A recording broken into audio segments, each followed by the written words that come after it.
तो आज हम लोग समरी पढ़ेंगे एन एपिथफ का। कौन सा समरी? एन एपिथफ। एन एपिथफ लिखा है वाल्टर डी ला मेयर ने। किसने लिखा है? वाल्टर डी ला मेयर ने। एपिथफ का मतलब होता है समाधि लेख। कब्र के ऊपर देखोगे, कब्र के ऊपर सीमेंट वगैरह करके कुछ लिख दिया जाता है, उसको कहते हैं समाधि लेख। क्या कहते हैं? समाधि लेख। तो एपिथफ का मतलब होता है किसी के मृत्यु के बाद यदि उसके बारे में कुछ लिखा जाता है तो उसको समाधि लेख कहते हैं। An epitaph is a poem composed by Walter de la Mare. An epitaph poem किसके द्वारा कंपोज किया गया है? वाल्टर डी ला मेयर के द्वारा। कंपोज का मतलब होता है रचना करना या फिर लिखना। तो यह पोएम एन एपिथफ किसके द्वारा रचित है? वाल्टर डी ला मेयर के द्वारा रचित है। He is known for his sensitive concern. Sensitive का मतलब होता है संवेदनशील। सेंसिटिव कंसर्न मतलब संवेदनशील मुद्दे with the world of children, यानी कि बच्चों की दुनिया में ये संवेदनशील मुद्दों को उठाने के लिए जाने जाते हैं। वाल्टर डी ला मेयर ने बच्चों की दुनिया में काफ़ी संवेदनशील मुद्दों को उठाया। This poem is depiction. Depiction मतलब चित्रण। सारा वर्ड मीनिंग लिखा हुआ है, तुम लोग लिख लिए हो ना। This poem is the depiction of the most beautiful lady of the western world. किसका चित्रण है ये? सबसे खूबसूरत महिला, सबसे खूबसूरत स्त्री का चित्रण है, जो कहाँ की है? तो वेस्टर्न वर्ल्ड की है। यानी कि कवि की नज़र में उनकी जो प्रेमिका है वह पश्चिमी दुनिया की सबसे सुंदर महिला है। वैसे भी जो व्यक्ति प्रेम में होता है उसको अपनी प्रेमिका सबसे सुंदर नज़र आती है कि नहीं?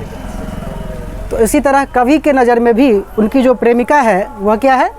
दुनिया की सबसे खूबसूरत लेडी है। The poet says that nothing is permanent in this world. Poet कहते हैं इस दुनिया में कोई भी चीज़ परमानेंट नहीं है, यानी कि स्थिर नहीं है।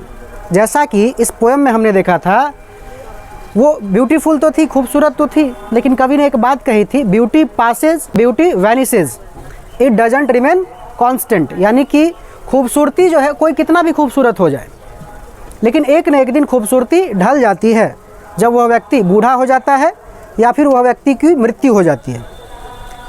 जब मृत्यु हो जाती है या फिर जब बूढ़ा हो जाता है तो उसकी खूबसूरती, उसकी सुंदरता ढल जाती है। इसी तरह कवि ने यह बताने की कोशिश की है जो इस दुनिया में कुछ भी परमानेंट नहीं है, एक दिन खूबसूरती ढल जाती है। Everything is temporary. इस दुनिया की सभी चीज़ें अस्थिर है कि नहीं? One who is born is to die. इसने भी जन्म लिया है इस धरती पर, सबको एक न एक दिन मरना है, ये तो तय है। कवि यह कह रहे हैं जो कुछ भी परमानेंट नहीं है दुनिया में जो लोग भी जन्म लिए हैं सबको एक न एक दिन मरना है।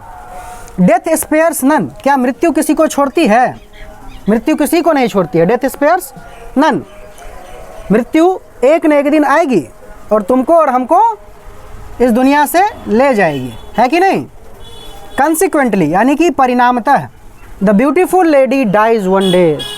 और परिणामतः एक दिन क्या होता है? वह जो सुंदर महिला थी, सुंदर स्त्री थी, एक दिन वह मर जाती है। Dies one day. She is in her tomb. अब वह कहाँ है?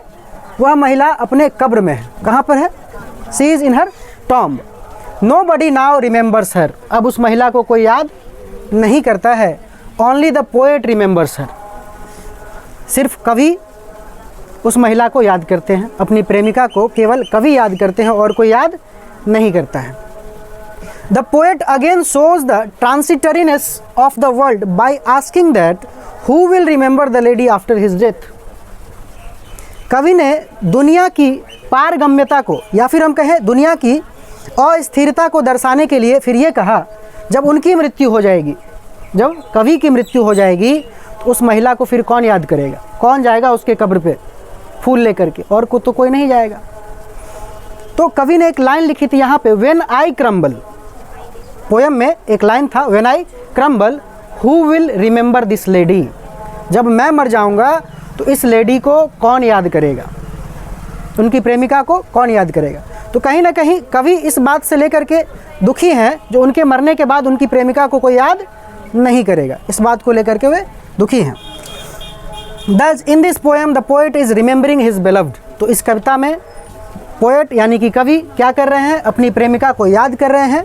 Who is the most beautiful lady of the western world, जो पश्चिमी दुनिया की सबसे खूबसूरत महिला है। And he also expresses the transitoriness of the world, यानी कि इस दुनिया की अस्थिरता को भी वो दर्शाते हैं।